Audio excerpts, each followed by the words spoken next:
bonfire crackled against the night sky as hundreds of wolves from the Shadowpine pack gathered in the sacred clearing, their eyes reflecting the flames like scattered embers in the darkness. Sarah stood at the edge of the circle, her hands trembling as she felt the weight of every single gaze upon her. 22 years old, and she had never shifted, not even once, despite countless ceremonies and rituals and desperate attempts that left her collapsed in the dirt, while others around her transformed effortlessly into their wolf forms. The whispers had followed her since childhood, growing louder with each passing year, each failed transformation cementing her reputation as the defective Omega, the half-breed, the girl whose wolf was too broken to emerge. Alpha Kale Thornridge sat on the elevated stone platform, reserved for pack leadership, his massive frame radiating the kind of power that made even the strongest wolves lower their eyes in submission. He was beautiful in the way that dangerous things often are, with sharp features that seemed carved from granite, and eyes the color of amber that missed nothing. His reputation preceded him like a shadow, stories of his cruelty toward weak pack members spreading far beyond Shadowpine's borders. He had banished 17 Omegas in the past 3 years alone, deemed them unworthy of pack protection because they couldn't meet his impossible standards of strength and usefulness. Sarah had watched each one leave with nothing but the clothes on their backs, exiled into rogue territory where survival was a daily battle against both nature and the lawless wolves who prowled the in-between spaces. If you're enjoying this story of transformation and hidden power, please hit that like button and let me know in the comments what you think Sarah's wolf will look like when she finally shifts. And don't forget to subscribe because this tale of redemption and supernatural destiny is just beginning. Elder Maris stepped forward, her white hair gleaming in the firelight as she raised her hands to quiet the assembled pack. The ceremony of the full moon was sacred tradition, dating back to the very first wolves who learned to harness the lunar energy that flowed through their veins. Tonight, like every full moon, those who had recently come of age would attempt their first transformation, proving themselves worthy of their place in the pack hierarchy. Sarah had participated in this ceremony 14 times now, each attempt ending in humiliating failure, while younger wolves succeeded on their first try. She could feel the pitying glances from some pack members, the contemptuous sneers from others, and worst of all, the complete indifference from Alpha Kale, who looked at her as though she were already invisible, already banished, already gone. The first young wolf stepped into the circle, a cocky male named Darius, who flexed his muscles and grinned at his friends before tilting his head back to face the moon. His transformation was smooth and effortless, bones restructuring with practiced ease as thick black fur rippled across his skin. Within seconds, a powerful wolf stood where the young man had been, and the pack howled their approval. 3 more wolves followed, each successful, each celebrated, and with every victorious transformation, Sarah felt the knot in her stomach tighten. She wanted to run, to disappear into the forest and never return. But Elder Maris called her name with a mixture of sympathy and resignation that made everything so much worse. Sarah walked to the center of the circle on legs that felt like they belonged to someone else. The laughter started almost immediately, not even bothering to hide behind hands or whispered asides anymore. They had seen this performance too many times to maintain any pretense of respect. She closed her eyes and reached for that place inside herself where her wolf was supposed to live. That primal core of transformation that every werewolf possessed. She had read every book in the pack library, consulted with healers and shamans, tried meditation and herbal remedies and even dangerous magical rituals. But nothing had ever worked. The space inside her where her wolf should be felt vast and empty, a hollow canyon that echoed with silence. The moon hung full and heavy above her, its silver light pouring down like liquid metal, and Sarah felt something stir in that empty space for the first time in her life. It was different. From the usual desperate grasping, different from the forced attempts to manufacture a transformation through sheer willpower. This felt ancient and vast, and utterly terrifying, like standing at the edge of an ocean and realizing the water goes down forever. Her skin began to burn with a heat that had nothing to do with the bonfire. and she gasped as pain unlike anything she had ever experienced shot through her bones. The laughter around her grew louder, crueler, because they thought this was another false start, another pathetic display from the broken Omega. Alpha Kale leaned forward slightly, his expression shifting from bored indifference to sharp attention as he watched Sarah's body begin to convulse. Something was wrong, or perhaps something was finally right, but either way, this was not the usual pattern of her failures. The air around her started to shimmer like heat waves rising from summer pavement, and several wolves near the front of the circle stepped back instinctively, as the temperature dropped so suddenly that their breath became visible in white clouds. Sarah screamed, not in defeat but in revelation, as every cell in her body remembered what it had been trying to forget for 22 years. The transformation that overtook her was nothing like the smooth shifts the pack was accustomed to witnessing. Her bones didn't simply restructure. They sang with power that resonated in frequencies that made the other wolves whimper and flatten their ears. Light erupted from her skin, not the warm gold of fire, but the cold, brilliant silver of moonlight itself, and when her wolf finally emerged, the entire clearing fell into absolute stunned silence. She was massive, easily the size of an alpha male despite her Omega status, with fur that gleamed like polished silver and seemed to generate its own luminescence. Her eyes opened, and they were pure white light, no iris or pupil visible, just radiant power that made it painful to look directly at her. The sky above the clearing turned silver in response to her presence, the moon burning brighter than anyone had ever seen, and every wolf in the pack felt their own wolves bow in instinctive submission to something far older and more powerful than pack hierarchy. Elder Maris fell to her knees, her hands trembling as she whispered words in the old language that most wolves had forgotten. Moonborn. The word rippled through the crowd like electricity, equal parts reverence and terror. The legend spoke of wolves touched directly by the moon goddess herself, creatures of immense power that appeared only in times of great change or catastrophe. They were myth, stories told to pups to teach them about the sacred origins of their kind. But here stood living proof that the myths had been real all along. Kale rose from his seat, his alpha instincts screaming contradictory commands as he stared at the magnificent silver wolf that had emerged from the defective Omega everyone had scorned. His wolf. Recognized her immediately, the mate bond snapping into place with such force that it drove him to his knees beside Elder Maris. The bond was supposed to be subtle at first, a gentle pull that grew stronger over time, but this was like being struck by lightning. Every nerve in his body suddenly rewired to prioritize her safety, her happiness, her very existence above his own.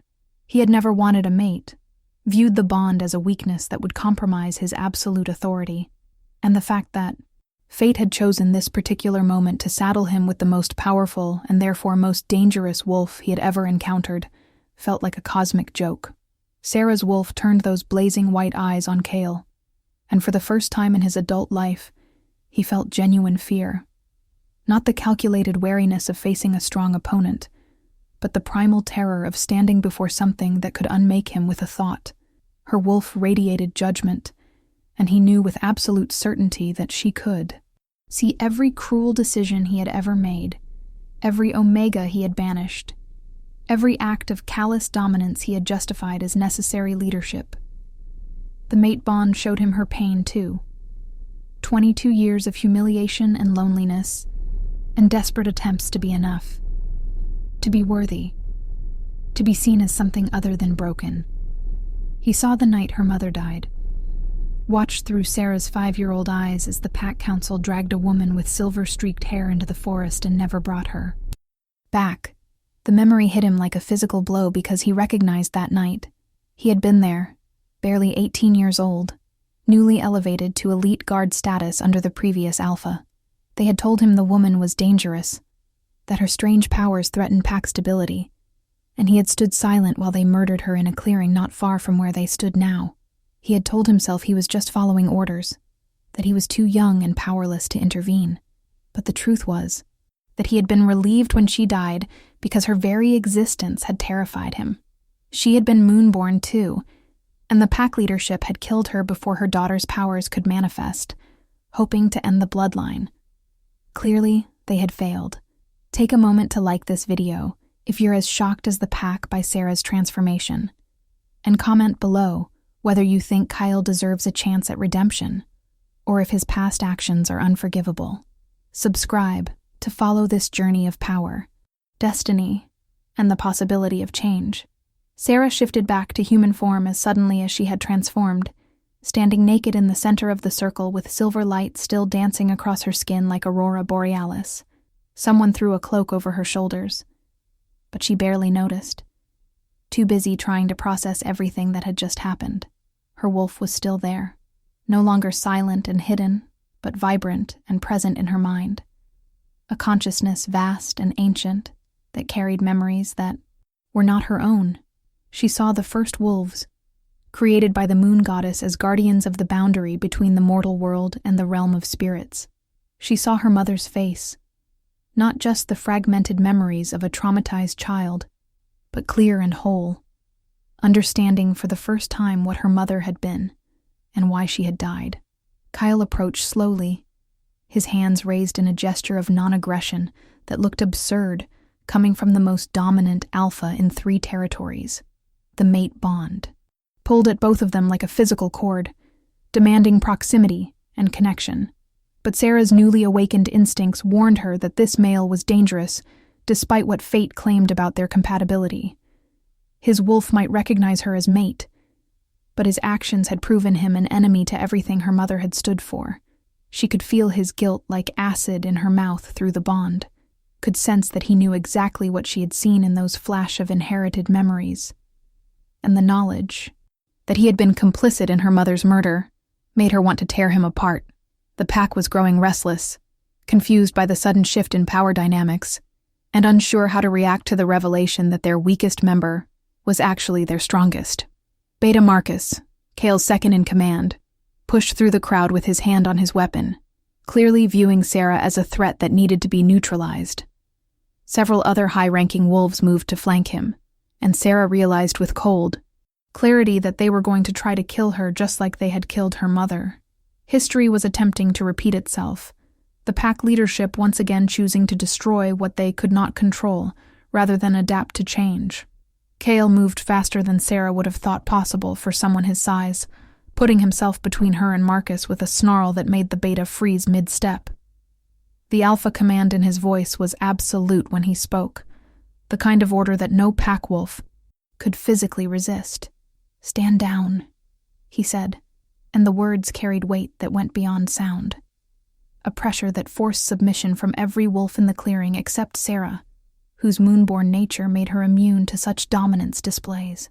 Marcus looked stunned, unable to comprehend why his alpha would protect the Omega freak instead of eliminating the obvious threat she posed. Kale's next words shocked the pack even further. "She is my mate," he declared, "and anyone who harms her answers to me personally." The declaration bought them time, but solved nothing. Kyle knew his protection was temporary at best, that the Pack Council would demand Sarah's exile or execution the moment they recovered from their initial shock. He had built his entire leadership on the principle of strength above all else, had created a culture where the weak were discarded without mercy, and now he was trying to shield the most powerful wolf any of them had ever seen, while also being the same person who had enabled her mother's death. The hypocrisy was not lost on him, and judging by the blazing intelligence in Sarah's eyes, it was not lost on her either. Elder Maris approached them carefully, her ancient eyes moving between Alpha and Moonborn, with an expression that might have been hope or might have been grief. She spoke in the old language first, words of blessing and recognition, before switching to modern speech for the benefit of the younger wolves who had not bothered to learn their heritage. "The Moonborn are not meant to serve," she said, her voice carrying across the now silent clearing. "They are meant to lead, to heal, to transform what has become corrupt back into what it was always meant to be." Her gaze fixed on Kale with uncomfortable intensity. "Your mate bond is not coincidence, Alpha. The moon goddess does not make mistakes, even when her choices seem cruel to our limited understanding." The ceremony dissolved into chaos after that, wolves breaking into arguing factions as they debated what Sarah's emergence meant for pack hierarchy and tradition. Kyle pulled her away from the crowd, ignoring the shouted questions and demands as he guided her toward the Alpha's residence, a sprawling cabin that sat apart from the main pack houses. Sarah went with him partly because the mate bond made separation physically painful, and partly because she needed answers that only he could provide. Her newly awakened wolf was screaming warnings about trusting this male, but her human side recognized that she needed allies if she was going to survive what came next. The cabin was exactly what she expected from someone like Kale, all dark wood and leather furniture, and weapons mounted on walls like trophies. He poured her water with hands that shook slightly, the first sign of vulnerability she had seen from him, and gestured for her to sit on the couch that probably cost more than her family's entire house. They stared at each other across the coffee table, the mate bond singing, between them with want and need and the promise of connection, while the reality of who they were to each other created a chasm neither knew how to cross. If you're invested in seeing how Sarah and Kyle navigate this impossible situation, show your support by liking and subscribing. Comment your theories about what happens next, and let's explore this story of power and redemption together. Kyle spoke first, his voice rougher than usual as he forced out words he had never said to anyone. "There the night they killed your mother," he admitted, and watched Sarah's expression harden into something that looked carved from ice. "I was 18, newly promoted, and too much of a coward to stand against wolves who had decades more experience and power than I did." He ran his hands through his dark hair, a gesture of frustration that made him look younger and more human than the untouchable alpha he usually portrayed. "I told myself I was being smart, biding my time, waiting until I had enough influence to change things from within, but the truth is, I was just scared. Scared of her power, scared of what it meant about everything we thought we knew about pack hierarchy and strength." Sarah's hands clenched into fists as she listened, her wolf snarling for vengeance while her human side tried to process the complexity of what he was confessing. "You became alpha 3 years ago," she said, her voice deceptively calm. "You have had 3 years to change things from within. And instead, you made them worse. You banished omegas for being weak, created a culture of fear and dominance, became exactly the kind of leader who would have ordered my mother's death if you had been in charge back then." The accusation hit its mark, and Kyle flinched like she had struck him physically. "You're right," he said, and the simple agreement seemed to cost him something. "I became the monster I was trying to survive. I told myself I was making the pack stronger, that hard decisions required hard men. But really, I was just perpetuating the same cruelty that let your mother die." He met her eyes, and she could see genuine anguish there beneath the alpha dominance. "The mate bond means I can feel your pain now. Everything you have endured because of the culture I created and maintained. It's like experiencing 22 years of humiliation and rejection all at once. And I deserve every second of it." Sarah stood abruptly, pacing the length of the room as silver light flickered across her skin. In response to her agitation, "My mother's name was Luna," she said, speaking the name aloud for the first time since she was 5 years old. "The pack never speaks it, like she never existed, like she was just an aberration to be erased from history. But I remember her. Even though I was so young, I remember how gentle she was, how she used to heal injured animals and sing songs in the old language. I remember the night they took her, how she fought them even though she knew she couldn't win, how..." She looked back at me one last time and told me to hide my light until I was strong enough to let it shine. The image of a 5-year-old Sarah, hiding in a closet, while her mother was dragged away to execution, made something crack in Kale's chest. And he realized with uncomfortable clarity that the mate bond was not just showing him her pain, but fundamentally altering his capacity for empathy. He had spent years building walls around his emotions, convincing himself that caring too much was a weakness that would compromise his leadership. But those walls were crumbling in the face of connection to someone whose suffering he could no longer ignore or dismiss. "Your mother was right," he said quietly. "You hid your light and grew strong. Stronger than any of us anticipated. Strong enough to challenge everything I have built." Sarah turned to face him, and her expression was complex, anger and grief, and something that might have been the beginning of understanding all warring for dominance. "I don't want to challenge you," she said, though her wolf disagreed vehemently with that statement. "I want justice for my mother, and for every Omega you have cast out, and for every wolf who has been deemed unworthy because they didn't fit your narrow definition of strength. I want to burn down the entire system that allows alphas to rule through fear instead of earning genuine loyalty." "Then we want the same thing," Kale said, and he could see the skepticism in her eyes, the absolute disbelief that the alpha who had embodied everything wrong with pack culture could suddenly claim to want reform. "I know you have no reason to trust me," he continued, moving slowly toward her like approaching a wild animal. "I know that my words mean nothing compared to years of actions that prove the opposite. But the mate bond has given me access to your memories, your pain, and I cannot unknow what I now know. I cannot pretend that the system I have upheld is anything other than fundamentally broken."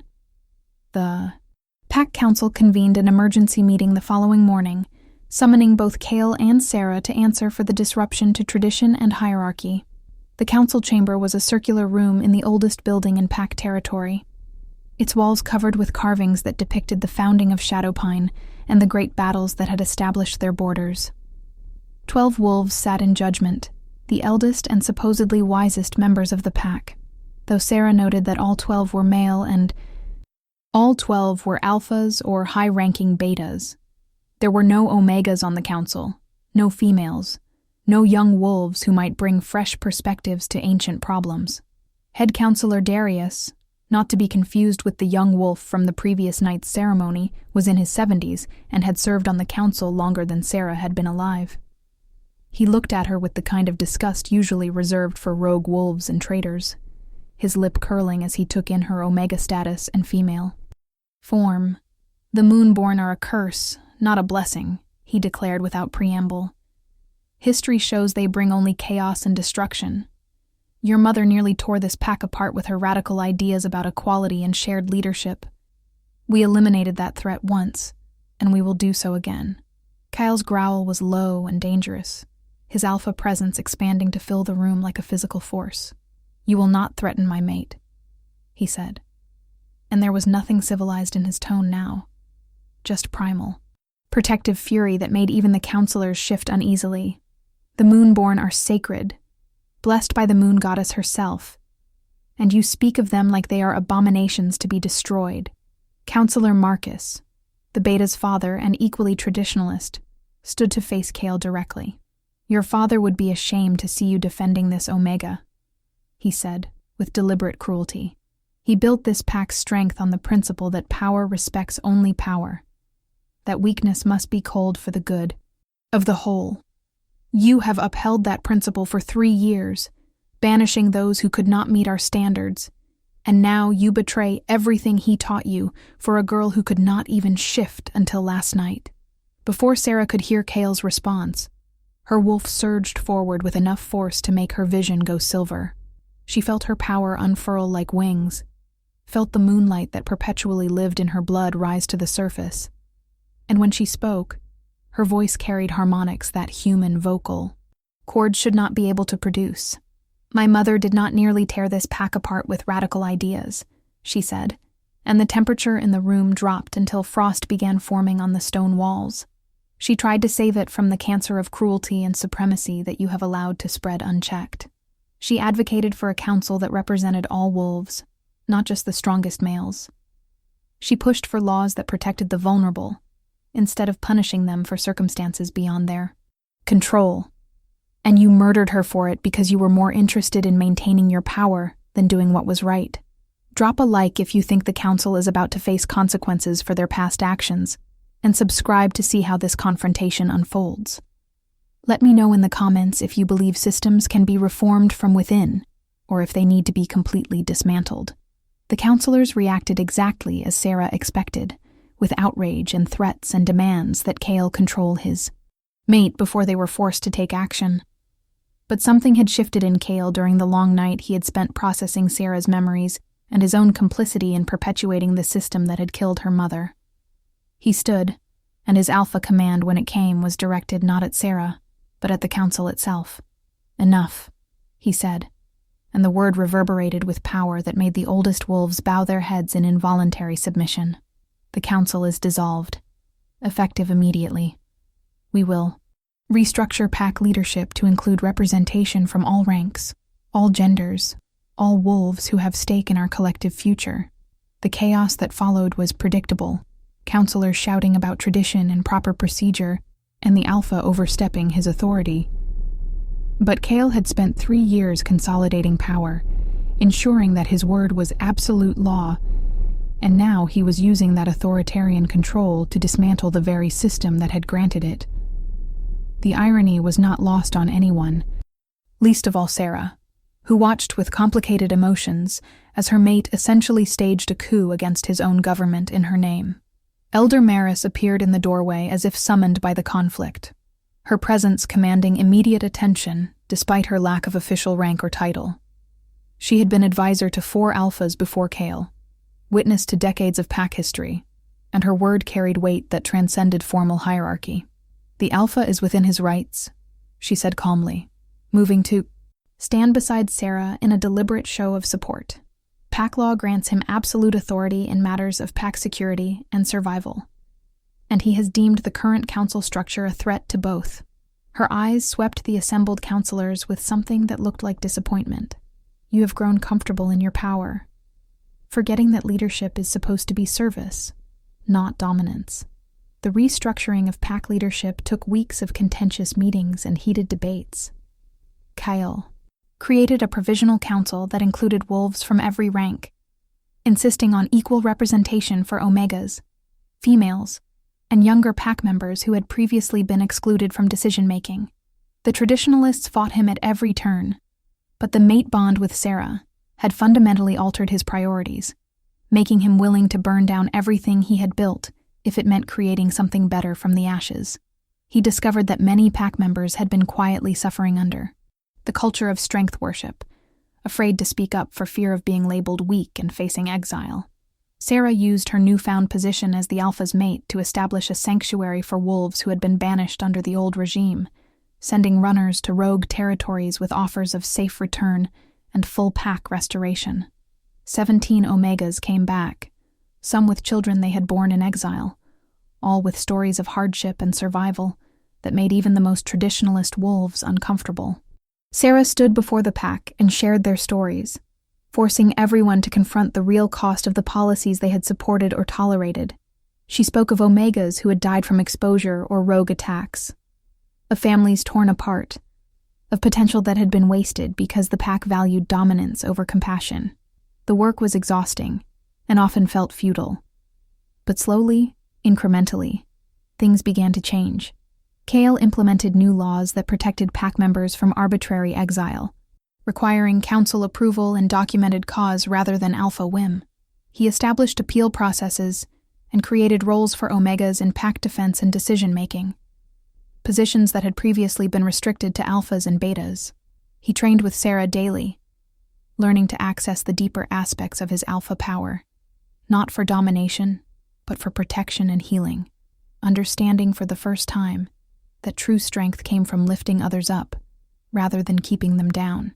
But change bred resistance, and there were wolves who viewed the reforms as betrayal of everything Shadowpine had stood for. A faction led by Counselor Marcus began meeting in secret, planning to remove Kyle from power and eliminate Sarah before her influence could spread beyond their territory. They reached out to allied packs who shared their traditionalist views, building a coalition that believed the old ways were the right ways, and that omegas knowing their place was essential to pack stability. The conspiracy grew in the shadows while Kale and Sarah focused on building their vision of a more just society, neither of them realizing how close they were to losing everything. The attack came during a celebration of the autumn equinox, when the pack had gathered for a festival that Sarah had suggested as a way to build community beyond hierarchy and rank. The conspirators had chosen their moment well, knowing that guards would be relaxed and wolves would be scattered across the festival grounds, rather than organized for defense. Marcus struck first, his blade aimed at Sarah's heart, while Kale was distracted greeting newly arrived wolves from a neighboring pack. The silver dagger would have killed her if Elder Maris had not thrown herself in the path. taking the blade in her shoulder while screaming a warning that shattered the festive atmosphere. Sarah's transformation was instantaneous, her silver wolf erupting forth with fury that turned the sky the color of mercury. Her power, which she had been carefully controlling and limiting since her awakening, burst free with the force of a dam breaking, and every wolf within a mile radius felt their own wolves bow in submission to something that transcended pack hierarchy entirely. Kale shifted as well, his massive black wolf tearing through the crowd to reach his mate. But Sarah did not need his protection this time. She was moonborn, touched by the goddess herself, and these wolves who thought they could kill her to preserve their outdated power structures were about to learn why her kind had been feared throughout history. The battle was brief and brutal, Sarah's power making it clear that resistance was futile. She did not kill the conspirators, though her wolf howled for their blood, though every instinct screamed that they had forfeited their right to pack protection when they raised weapons against their own. Instead, she pinned them with moonlight made solid, holding them immobile while the rest of the pack witnessed their betrayal. Kale stood beside her in human form, his expression carved from granite as he looked at wolves he had fought beside, trained with, trusted, and saw only treachery. Subscribe and hit the notification bell if you want to see how justice is served and whether mercy has a place in a world that has shown so little of it. Like if you think Sarah will choose compassion over vengeance, and comment your predictions for what happens next. Elder Maris was bleeding badly, the silver in the dagger poisoning her system faster than her wolf could heal. Sarah shifted back to human form and knelt beside the old woman, her hands beginning to glow with the same silver light that had marked her transformation. Her mother's memories whispered instructions, teaching her how to channel lunar energy for healing instead of destruction, how to use her power to mend instead of unmake. The wound closed under her touch, the silver poison burning away like morning mist. And Elder Maris gasped as strength flooded back into her body. The assembled pack watched in awe as Sarah demonstrated yet another aspect of moonborn power, understanding for the first time that the legends had not exaggerated when they spoke of wolves touched by the goddess. Kale addressed the conspirators with a voice that carried across the silent festival grounds. You plotted to murder your alpha's mate, to overthrow legitimate pack leadership, and to drag us back to a system that valued power over justice. Under the one old laws I enforced, this would mean immediate execution. But we are trying to build something different here. Something better than the cycle of violence and dominance that has defined pack culture for too long. He looked at Sarah, and she could feel his conflict through the mate bond, his desire for vengeance warring with his commitment to the new values they were trying to establish. Sarah stood, helping Elder Maris to her feet, and faced the wolves who had tried to kill her. Her voice when she spoke was steady, despite the adrenaline still coursing through her system. My mother died because wolves like you feared change more than they loved justice, she said, and watched several of the conspirators flinch. She was murdered because she threatened a system that benefited those in power at the expense of everyone else, and you would do the same to me for the same reasons. But I am not my mother, and this is not that night. She let her power flare, reminding them all of exactly how outmatched they were. You will be exiled, she declared, not because you are weak, but because you are dangerous. You will experience firsthand what it means to be cast out, to survive without pack protection, to be deemed unworthy and abandoned. The poetic justice of the sentence was not lost on anyone, particularly Marcus, who had been one of the strongest advocates for harsh treatment of banished Omegas. But Sarah was not finished. You will be exiled for 1 year, she said, and every wolf present leaned forward because this was unprecedented. Exile was supposed to be permanent, a severing of pack bonds that could never be repaired. If you survive, if you learn what it means to be vulnerable and powerless, you may petition for readmission to the pack. If you come back with the same attitudes and beliefs, you will be refused. If you come back changed, willing to see wolves as individuals rather than ranks, you will be welcomed.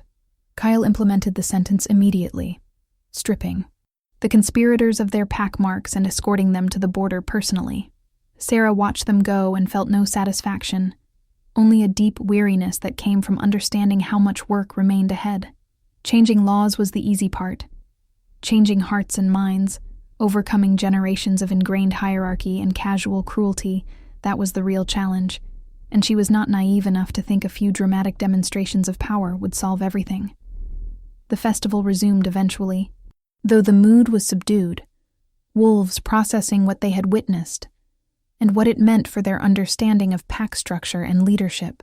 Sarah found herself surrounded by omegas, who had never dared approach her before, young wolves who looked at her with hope and possibility written across their faces. They asked her questions about her powers, about her plans for the pack, about whether things would really be different, or if this was just temporary idealism that would fade once the novelty wore off.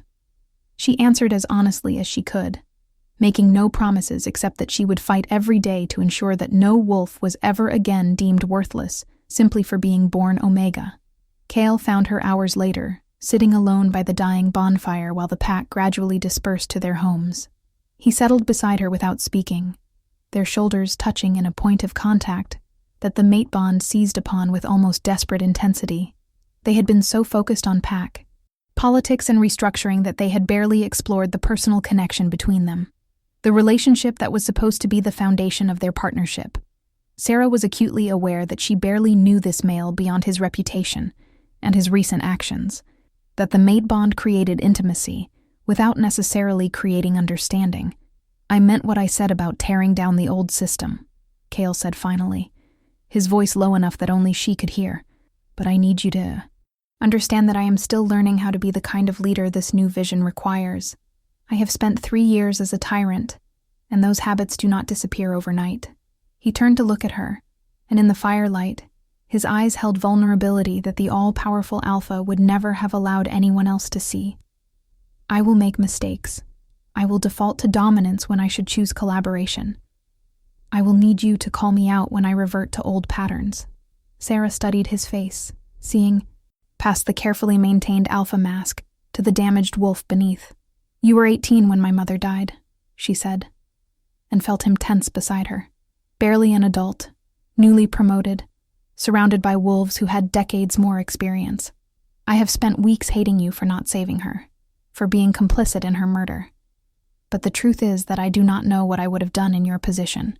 It is easy to judge from a distance, harder when you are in the moment facing impossible choices."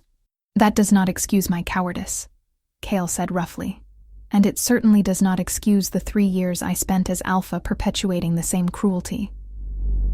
I had the power to change things, and I chose not to. Chose comfort and tradition over justice."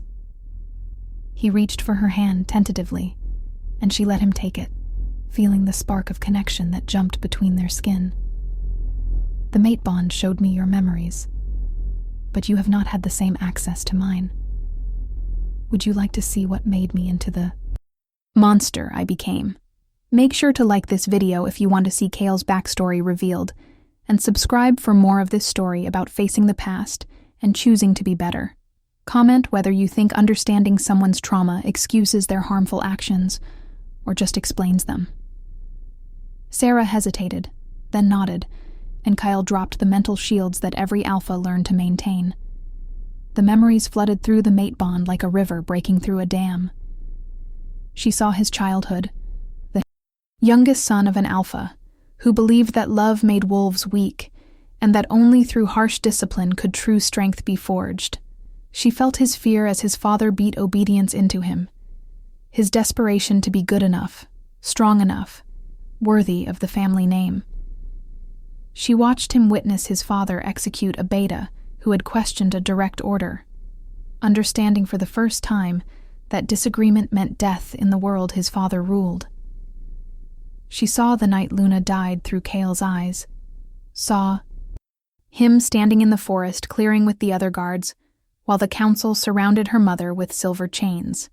Luna had been magnificent even then, silver light dancing across her skin as she faced her executioners with dignity and defiance. She had looked directly at young Kale, and in that moment, she had known that he was struggling with the decision to intervene or obey. She had shaken her head slightly, a tiny gesture that told him not to throw his life away for a battle that was already lost. Then they had driven silver stakes through her heart, and Cale had vomited behind a tree while the counselors discussed how to dispose of the body and the 5-year-old daughter she had left behind. Sarah felt the moment that changed him. The night his father died, and Cale assumed the alpha position, determined to be nothing like the brutal leader who had raised him. But fear was a powerful motivator, and he had convinced himself that showing any weakness would invite challenges to his authority. He had become exactly what he had sworn to oppose, justifying every cruel decision as necessary for pack strength, never acknowledging that he was simply perpetuating generational trauma instead of healing it. The first Omega he banished had reminded him of his younger sister, who had died when Cale was 10 because their father refused to let a pack healer treat her supposedly minor illness, deeming such care wasteful for a mere female. Cale had exiled her rather than face the memories she evoked, and each subsequent banishment became easier, his heart growing harder with every wolf he cast out. The memories released finally, leaving them both emotionally raw and drained. Sarah understood him better now, could see the direct line from traumatized child to tyrannical leader. But understanding did not equal forgiveness. You experience cruelty, and you chose to inflict it on others rather than break the cycle, she said quietly. Your father hurt you, and instead of ensuring no one else experienced that same pain, you made certain everyone did. You are right, Cale said, and there was no defensiveness in his tone, just acceptance of a truth he had been avoiding for years. I became my father despite swearing I would be different, because it was easier to embrace what I knew than to risk vulnerability and change. The mate bond forced me to confront that reality, to see myself through your eyes and recognize what I had become. He squeezed her hand gently. I cannot undo the harm I have caused, but I can spend the rest of my life trying to be worthy of the second chance fate has given me. They sat in silence as the fire burned down to embers, 2 damaged wolves bound together by the moon goddess, and trying to figure out if redemption was even possible. The pack would not make it easy, Sarah knew. There were wolves who supported the changes and wolves who resented them, and the tension between those factions would not disappear just because the alpha and his moonborn mate wished it so. But for the first time since her transformation, Sarah felt something like hope, a fragile belief that maybe people could change if they wanted it badly enough. The following months tested that hope repeatedly. The new council structure created conflict, as wolves unaccustomed to having voices suddenly had platforms to air grievances accumulated over years of silent suffering. Omegas demanded accountability for past banishments and mistreatment. Females insisted on equal access to training and leadership positions. Younger wolves pushed for modernization of traditions that no longer served the pack's needs. Cale navigated it all with Sarah at his side, learning to listen instead of command, to collaborate instead of dominate, to admit when he was wrong instead of doubling down on bad decisions. Not everyone appreciated the transformation. Several alpha families left Shadowpine entirely, declaring the pack had grown weak and feminized under Cale's mate. Bond-addled leadership. Neighboring packs watched the experiment with mixture of curiosity and contempt, waiting to see if the reformist approach would collapse under external pressure or internal division. Sarah established training programs for Omegas interested in pack defense, personally teaching them to access their wolf forms more fully and fight with the kind of tactical intelligence that did not rely purely on physical dominance. She was building an army of wolves who had been taught they were worthless, showing them they were powerful in ways the traditionalists had never imagined. The real test came when the Black Ridge Pack, Shadowpine's largest and most aggressive neighbor, decided the reforms made their territory vulnerable to conquest. Alpha Damien Blackridge was everything Cale had been before Sarah, a wolf who ruled through fear and viewed compassion as weakness. He saw Shadowpine's restructuring as an opportunity to expand his territory, and sent a formal challenge to Cale, demanding either submission or combat. The challenge was delivered during a council meeting, witnessed by representatives from multiple packs, impossible to refuse without losing all credibility as a leader. Sarah felt Cale's conflict through the mate bond, his understanding that accepting the challenge meant potentially dying and leaving her unprotected. but that refusing would validate every criticism that his reforms had made the pack weak. She stood before the council and the visiting wolves, and made a counter-proposal. The challenge would be accepted, but it would not be traditional alpha combat. Instead, it would be a demonstration of pack strength, a series of contests that would test not just individual dominance, but collective resilience, strategic thinking, and the kind of coordinated teamwork that only came from genuine loyalty rather than fear-based obedience. Alpha Damien was too arrogant to refuse the modified terms, confident that his warriors trained in traditional, brutal methods would easily defeat Shadowpine's reformed fighters. The challenge was set for the next full moon, giving both packs time to prepare. Kyle threw himself into training with renewed intensity. Working with the Omegas, Sarah had been teaching to develop tactics that used agility and intelligence to counter pure strength. Sarah spent hours in meditation, learning to access the full range of her moonborn abilities, understanding that this contest would determine not just Shadowpine's fate, but whether other packs would see their approach as viable or foolish. If you want to see how this challenge unfolds, and whether Shadowpine's reforms can withstand external threat, hit that like button and subscribe.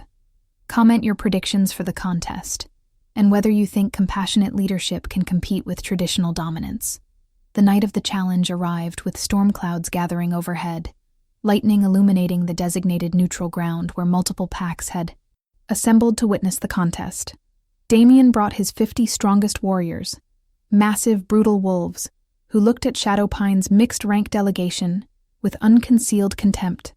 Kale had chosen his team carefully, a balance of experienced fighters and newly trained Omegas, wolves who fought not because they feared their alpha, but because they believed in what Shadowpine was building.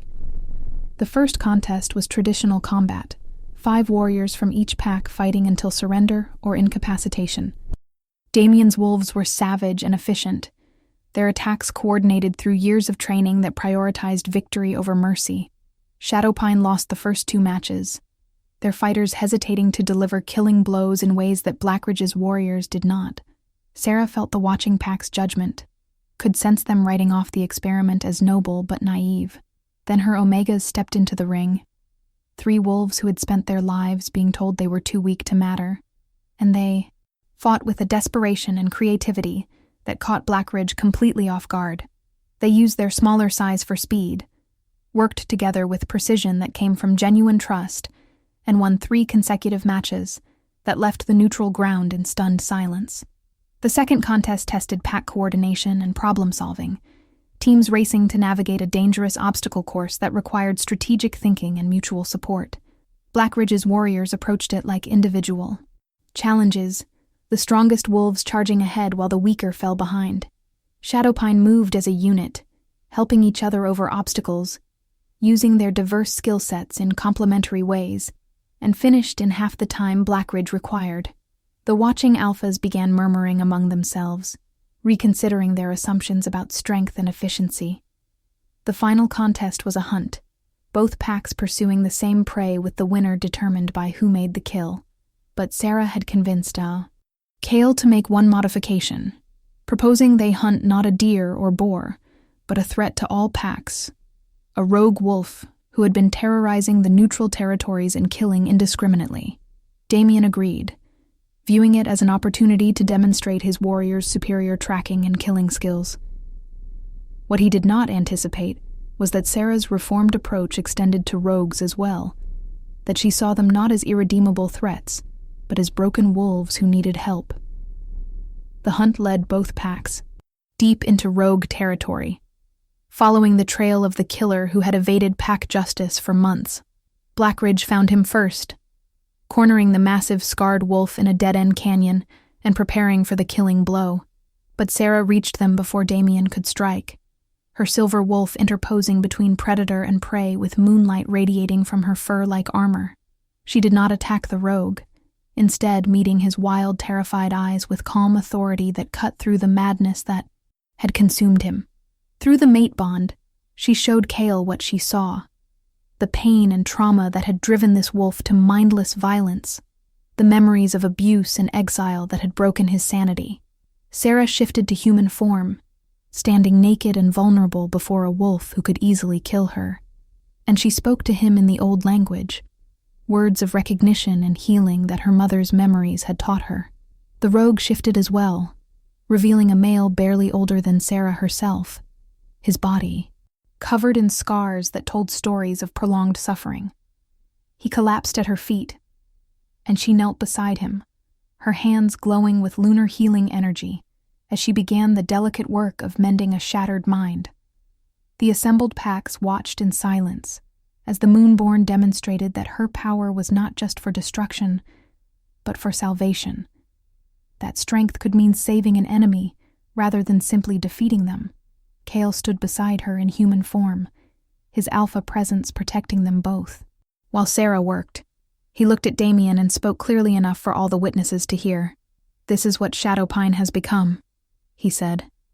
"A pack that sees potential where others see only problems, that chooses to heal rather than destroy when healing is possible. Your warriors are strong and well-trained, but strength without purpose is just violence. We fight to protect, to build, to create a world where wolves like him do not have to break because the system fails them." Alpha Damien stared. At the scene before him, at the Omega, he had dismissed as weakness, personified saving a wolf he had been seconds from executing. His worldview was fundamentally incompatible with what he was witnessing, and Sarah could see him struggling to process the cognitive dissonance. Finally, he shifted to human form and addressed Kale with grudging respect. "You have won your challenge," he said, though his tone suggested he was not entirely certain what exactly they had won. "Shadowpine will remain independent, and I will not contest your borders. But do not expect other packs to embrace your methods. Most alphas will see what you are doing as dangerous idealism that will get you all killed." Kale smiled, and there was something of his old arrogance in the expression, tempered now by genuine confidence rather than defensive posturing. "Let them watch and judge," he said. "We will succeed or fail on our own merits, but at least we will fail trying to build something better rather than perpetuating something broken. Like and subscribe if this moment of victory through compassion resonated with you. Comment whether you think other packs will eventually follow Shadowpine's example, or if they are destined to remain isolated in their idealism." The journey back to Shadowpine territory was triumphant. Pack members who had watched the challenge returning with stories of the Omega who healed a rogue and the Alpha who defended her right to try. Sarah brought the former rogue with them, a wolf named Ethan, who was slowly recovering his sanity under her continued care. He became a symbol of what the pack was trying to achieve, proof that redemption was possible even for those who seemed beyond saving. Other rogues began appearing at Shadowpine's borders, drawn by rumors of a pack that offered sanctuary instead of execution, and Sarah established a formal rehabilitation program that addressed the trauma and mental health issues that drove many wolves to abandon pack life. The work never stopped, challenges arising daily as the pack navigated this new approach to leadership and community. Cal had moments where he reverted to old patterns, issuing commands without consultation or making decisions that prioritized efficiency over inclusivity. Sarah called him out every time, and he learned to recognize the impulse before acting on it, understanding that changing ingrained behavior required constant vigilance and willingness to be wrong. Their relationship deepened beyond the mate bond's initial chemical imperative, growing into genuine partnership built on mutual respect and shared purpose. Elder Maris became Sarah's teacher and mentor, sharing knowledge of Moonborn history that had been suppressed or lost over generations. She revealed that there had once been many wolves touched by the Moon Goddess, that they had served as healers and mediators between packs before the rise of alpha dominance culture led to their systematic elimination. Luna had been the last, confirmed Moonborn before Sarah, and her death had been meant to ensure the bloodline ended. The council had not anticipated that her daughter would inherit the gift, that the Moon Goddess might choose to restore what had been taken. Sarah spent hours in the pack library, uncovering references to her ancestors that previous leaders had tried to erase.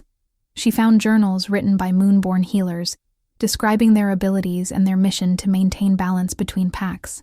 She discovered that her healing power was just the beginning, that with training, she could do everything from purifying poisoned land to facilitating communication between wolves who spoke different languages. The scope of what she was capable of becoming was both exhilarating and terrifying, and she was grateful to have Kale beside her as she explored the full extent of her inheritance.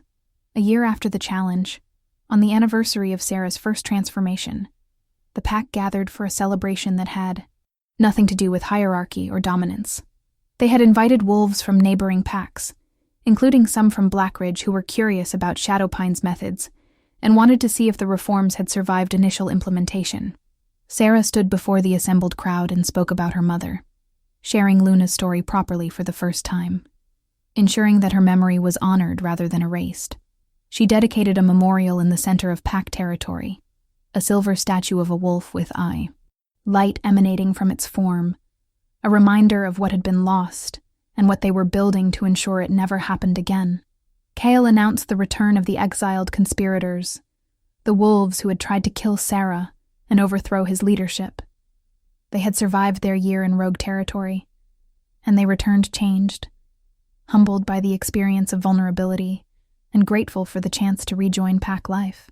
Marcus approached Sarah specifically, falling to his knees before her and offering the formal apology required for readmission. "I tried to kill you because I was afraid of what you represented," he said, his voice rough with emotion. "I spent a year experiencing the exile I had advocated others endure, and I understand now the cruelty of what we did in the name of pack strength. If you will accept me back, I will spend the rest of my life ensuring no wolf ever faces what I faced for simply being deemed weak." Sarah accepted his apology and his service, understanding that forgiveness did not mean forgetting, but rather choosing to believe in the possibility of change.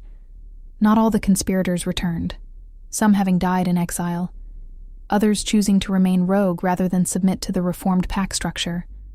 But those who came back became some of Shadowpine's strongest advocates for the new approach. They spoke at council meetings about the reality of exile, helping other wolves understand the consequences of the policies they debated, and their testimony was more powerful than anything Sarah or Kale could have provided. The celebration continued late into the night, wolves from different packs mixing and talking, and beginning to question whether Shadowpine's approach might work in their territories. Sarah danced with Kyle under the full moon, their wolves singing with joy through the mate bond, and she felt something she had not experienced since her mother died.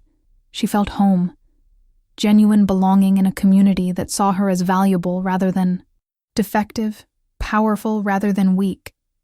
She had transformed from the Omega everyone mocked into the Moonborn everyone respected, but more importantly, she had helped transform an entire pack's understanding of what strength meant. Drop a like if this journey of transformation has moved you, and subscribe to see what happens in the epilogue. Comment your favorite moment from this story of power, redemption, and choosing compassion over cruelty. Epilogue. 5 years after Sarah's transformation, Shadowpine had become a model that other packs studied and debated. 3 neighboring territories had adopted similar reform structures, creating a coalition of packs that prioritized collaborative leadership over autocratic rule. The old guard still existed, traditionalist packs that viewed the changes as dangerous weakness, but they could no longer dismiss the approach as impractical idealism when the reformed packs consistently outperformed them in territory defense, resource management, and member satisfaction. Sarah had given birth to twins 2 years prior, a male and female who showed signs of inheriting her Moonborn abilities. They were the first of a new generation being raised in a pack that valued them for who they were, rather than what rank they could achieve. Kale had proven that alphas could evolve beyond dominance, that strength and compassion were not mutually exclusive, and his transformation from tyrant to collaborative leader inspired younger wolves throughout the territories. He still made mistakes, still had moments where his traumatic upbringing influenced his reactions, but he had learned to recognize these patterns and correct course rather than digging in defensively. Elder Maris had passed peacefully in her sleep the previous winter, content in the knowledge that the pack was finally living up to the values she had always advocated. Her last words to Sarah had been encouragement to write down everything, to document the transformation so that future generations would understand how change happened and how easily it could be lost without constant vigilance. Sarah had taken that advice seriously, compiling a comprehensive history of the reforms that was now required reading for all young wolves in the coalition packs. The memorial to Luna had become a pilgrimage site. Wolves traveling from distant territories to pay respects to the Moonborn, who had died trying to change a system that would not bend. Sarah visited it often, bringing her children, to tell them stories about the grandmother they would never meet, ensuring they understood the sacrifice that had made their better world possible. She had fulfilled her mother's final command, hiding her light until she was strong enough to let it shine. And in shining, she had illuminated a path forward for wolves who had been lost in darkness. Kyle found her at the memorial one evening, their children playing nearby under the watchful eyes of pack members who had learned that protecting the vulnerable was everyone's responsibility. He wrapped his arms around her from behind, and they stood together in comfortable silence, watching the silver statue catch the moonlight. "We did it," he said quietly. "We broke the cycle, created something better from something broken." Sarah leaned back against him, feeling the steady beat of his heart through the mate bond. "We started it," she corrected gently. "Every generation will have to choose whether to maintain what we built or let it slide back into old patterns. Change is not a destination. It is a constant process of choosing compassion over convenience, justice over tradition, growth over comfort." Their daughter, small and fierce with her mother's silver-streaked hair, ran up demanding a story about the day the sky turned silver. Sarah lifted her up and began the tale she had told countless times. The story of an Omega everyone thought was broken who turned out to be blessed. Of an Alpha who learned that true power came from protecting rather than dominating. Of a pack that chose to transform itself rather than destroy what threatened it. The story of how the Moonborn returned and reminded them all what they were supposed to be. As she spoke, other wolves gathered to listen, young and old, Alpha and Omega, all of them part of the living proof that redemption was possible, that systems could change, that choosing to be better was always an option even when it was the harder path. The moon hung full and bright above them, and for the first time in centuries, Shadowpine Pack lived in harmony with its light, rather than fear of its power. Thank you for joining me on this journey through Shadowpine's transformation. If this story of power, redemption, and the choice to change resonated with you, please like, subscribe, and share your thoughts in the comments. What aspect of Sarah and Kale's story meant the most to you? Let me know, and stay tuned for more tales of supernatural romance and the extraordinary power of choosing compassion.